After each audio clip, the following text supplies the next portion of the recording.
Hello guys, എല്ലാവർക്കും എൻ്റെ ചാനലിലേക്ക് ഹാർദമായ സ്വാഗതം. ഇന്ന് ഞാൻ പരിചയപ്പെടുത്താൻ പോകുന്നത് ക്ലാസിക് 350 എൻ്റെ ഓണർഷിപ്പ് റിവ്യൂ ആണ്. ഒരു 2 ഇയറോളം യൂസ് ചെയ്തിട്ടുള്ള ഒരു ഓണർഷിപ്പ് റിവ്യൂ ആണ്.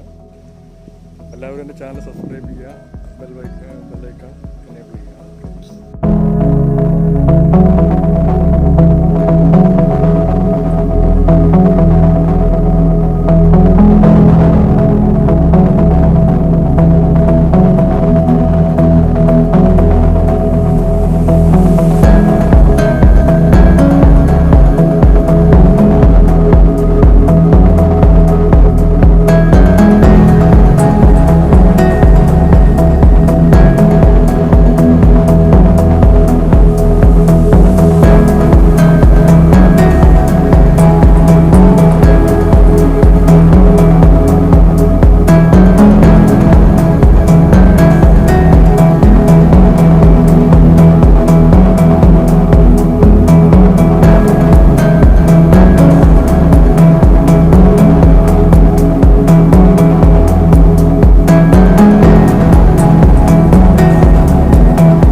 ക്ലാസിക് 350.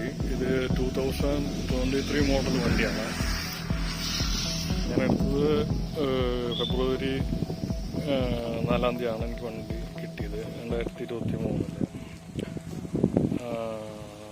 ഇതിപ്പോൾ വണ്ടി 5th സർവീസായിട്ട് ഇരിക്കുകയാണ്. സർവീസിന് കൊടുത്തിട്ടില്ല. ആക്ച്വലി ഞാൻ അബ്രോഡ് പോകാൻ വേണ്ടിയിരിക്കുകയാണ്. നെക്സ്റ്റ് വീക്ക് പോകും. അപ്പോൾ കൊടുക്കാനുള്ള പ്ലാനിലാണ് ഉള്ളത്. ഈ വണ്ടിയിൽ ഞാൻ 2 വർഷമായിട്ട് ഉപയോഗിച്ചിട്ട് പ്രത്യേകിച്ച് കംപ്ലയിൻസോ കാര്യങ്ങളൊന്നും മേജറായിട്ടില്ല. ലേറ്റായിട്ടുണ്ടായിരുന്നു. ഇതിൻ്റെ ബാറ്ററി ഒരു 4 മന്ത് മുമ്പാണ് റീപ്ലേസ് ചെയ്തത്. ബാറ്ററി വീക്കായിട്ട് റീപ്ലേസ്മെൻ്റ് ഉണ്ടായിരുന്നു.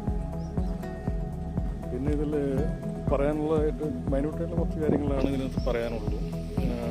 ലൈറ്റായിട്ട് വരുന്ന സ്ക്രാച്ചോ, ടാങ്കിൻ്റെ മുകളിലുള്ള ലൈറ്റ് സ്ക്രാച്ചാണ്.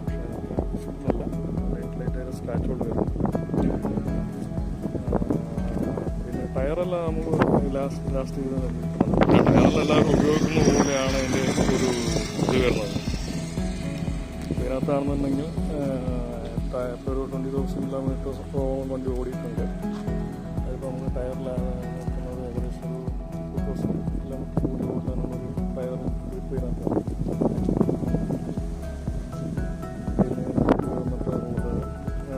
പിന്നെ അത് വേറൊരു ഇഷ്യൂ വരുന്നത് ചെയിൻ സ്പ്രോക്കറ്റിന് ചെറിയൊരു ഇഷ്യൂസ് വരുന്നു. ചെയിനിൻ്റെ വൺ സൈഡ് തേഞ്ഞ് പോകുന്ന മീൻസ് പറഞ്ഞാൽ ഒരു സൈഡ് നമുക്ക് ചെയിനിൽ പ്ലേ കൂടുതലായിട്ട് വരുന്നുണ്ട്, ഒരു സൈഡ് പ്ലേ കുറവാണ്. അങ്ങനെ ആയിട്ട് വരുന്ന ഒരു വണ്ടി ഓടുന്ന സമയത്ത് നമുക്ക് ഒരു ഏകദേശം ഒരു നല്ല സൗണ്ട് വരുന്നു. അപ്പോൾ അതിനൊരു ടിപ്സ് ആയിട്ട് പറയാനുള്ളത് എന്താണെന്ന് വെച്ച് കഴിഞ്ഞാൽ, നമുക്ക് ചെയിൻസിൻ്റെ സ്പ്രോക്കറ്റിൻ്റെ ഡയറക്ഷൻ ചേഞ്ച് ചെയ്തിട്ടാൽ മതി. ഡയറക്ഷൻ എന്ന് പറഞ്ഞാൽ ഇതിനകത്ത് ഇപ്പം നമുക്ക് ഈ സൈഡ് നേരെ തിരിച്ചിട്ട് ഇവിടെ ഇപ്പോൾ സൈഡ് കൊണ്ടുവന്നില്ല. അതുപോലെ തന്നെ ഇവിടെയുള്ള സ്പ്രോക്കറ്റ് നേരെ ഇത് റൊട്ടേറ്റ് ചെയ്തിട്ട് ഇട്ട് കഴിഞ്ഞാൽ കുറച്ച് ഒരു 95% നമുക്ക് ഇത് പ്രോബ്ലം കുറഞ്ഞു കിട്ടും. പിന്നെ ഓടി റണ്ണിങ് ചെയ്തുകൊണ്ടിരിക്കുന്ന ഇടയിൽ അത് നമുക്ക് സോൾവ് ആയി കിട്ടും. പിന്നെ ഇതിനകത്ത് വന്നിട്ടുള്ളൊരു ഇഷ്യൂ എന്ന് പറഞ്ഞാൽ വണ്ടി എടുത്ത സമയത്ത് ജസ്റ്റ് ഒന്ന് വണ്ടി വീണായിരുന്നു. അത് നമ്മൾ ഇൻഡിക്കേറ്റർ എല്ലാം കൂടെ ചെറുതായിട്ടൊന്ന് പൊട്ടിയിട്ടാണ്. എല്ലാം പൊട്ടിച്ച് ക്ലിയർ ചെയ്ത് വെച്ചിരിക്കുന്നതാണ്. അതിനകത്ത് വേറെ ഇപ്പോൾ വർക്കിംഗ് ആണ്, ഫുള്ളായിട്ട് വർക്കിംഗ് കണ്ടീഷനാണ്. പിന്നെ ഇതിനകത്ത് വന്നിട്ടുള്ള ഞാൻ അഡീഷണൽ ഫിറ്റിങ്സ് ആയിട്ട് ഈ വണ്ടിയിൽ വെച്ചേക്കുന്നത് ഒരു ക്രാഷ് ഗാർഡ് വെച്ചിട്ടുണ്ട്. ആക്ച്വലി ഇത് ഞാൻ ഷോറൂമിൽ നിന്ന് വാങ്ങിച്ച സമയത്ത് വെച്ചില്ല. ഷോറൂമിൽ പോയിട്ട് പിന്നെ വെച്ചേക്കുന്നത് ഒരു മൊബൈൽ ഹോൾഡറാണ്. സാധാ ലോക്കൽ മൊബൈൽ ഹോൾഡറാണ് ചെയ്തിട്ടുള്ളത്. പിന്നെ ഞാൻ ഒരു കീ ചെയിൻ ചെയ്തിട്ടുണ്ടായിരുന്നു. കീ ചെയിനാണ് വണ്ടിയിൽ വെച്ചിട്ടുള്ള കീ ചെയിനാണ്. ആക്ച്വലി കീ ചെയിന് ഞാൻ തന്നെ ഡിസൈൻ ചെയ്തിട്ട് CNC ലേസർ ചെയ്തിട്ട് ഉണ്ടാക്കിയൊരു കീ ചെയിനാണ്. ആർക്കെങ്കിലും താല്പര്യമുണ്ടെങ്കിൽ മോഡൽ കീ ചെയിൻ നമ്മൾ ചെയ്ത് കൊടുക്കുന്നതാണ്. അതിൻ്റെ വാട്സപ്പ് നമ്പർ ഡിസ്ക്രിപ്ഷനിൽ കൊടുക്കാം.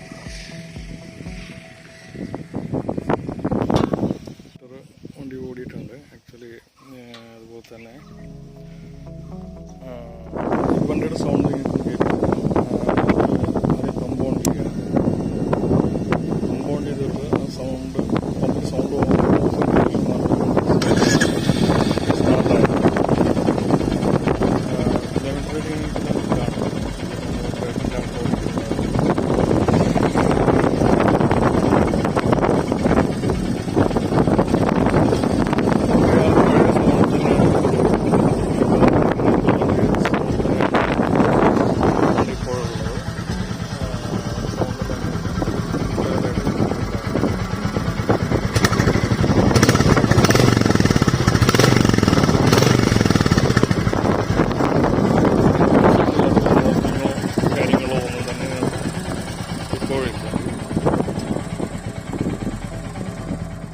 അപ്പോൾ അത്രയ്ക്കാണ് എനിക്ക് ഈ വണ്ടിയെ പറ്റി പറയാനുള്ളത്.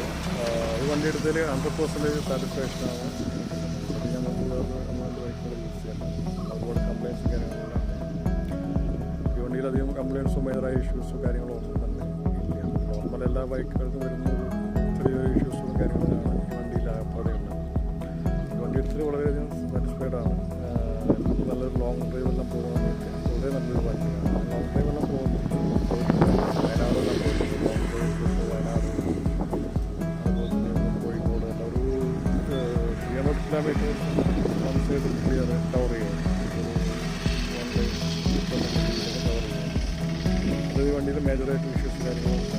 അപ്പോൾ ഈ വീഡിയോ ഇവിടെ വൈൻഡപ്പ് ചെയ്യാണ്. എല്ലാവർക്കും